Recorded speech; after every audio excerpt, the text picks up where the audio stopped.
श्री स्वामी समर्थ. ज्या घरात या 3 भाज्या खाल्ल्या जातात तिथे पैशांचा वास आपोआप वाढत राहतो. घरामध्ये नेहमी सुख, समृद्धी आणि शांती राहते. पण घरामध्ये ठराविक वारीच या भाज्या खायच्या आहेत, म्हणजे तुम्हाला नक्कीच याचा लाभ मिळेल. आपणा सर्वांना माहीतच आहे, सोमवारी संध्याकाळी उपवास सोडताना पांढरा मुळा खाल्ला तर भगवान शिव यांची कृपा राहते. हे आपण आपल्या आजी पणजीपासून ऐकत आलेलो आहोत. भाज्या आपण ज्या खातो त्या आपल्या आरोग्यासाठी चांगल्या असतात. भाज्या किंवा अन्न हे आपल्यासारख्या सजीवांची भूक शांत करण्यासाठी आहे.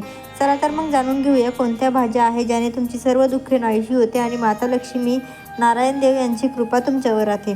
आठवड्यातून एकदा आपल्याला रताळ्याची भाजी खायची आहे. याने तुम्हाला प्रोटीन्स आणि विटॅमिन्स नक्की मिळतील. तुमच्या घरातील दारिद्र्य नष्ट होते.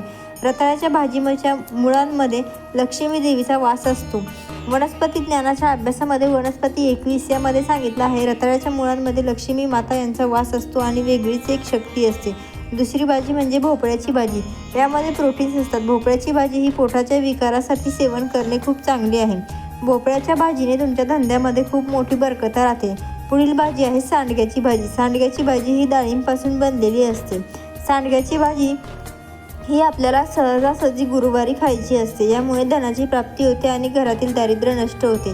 भाजीचा रंग हा पिवळा असल्यामुळे तो भगवान नारायण देव यांना खूप आवडतो. श्री स्वामी समर्थ. असेच व्हिडिओ बघण्यासाठी आपल्या चॅनलला लाईक, सबस्क्राईब करा.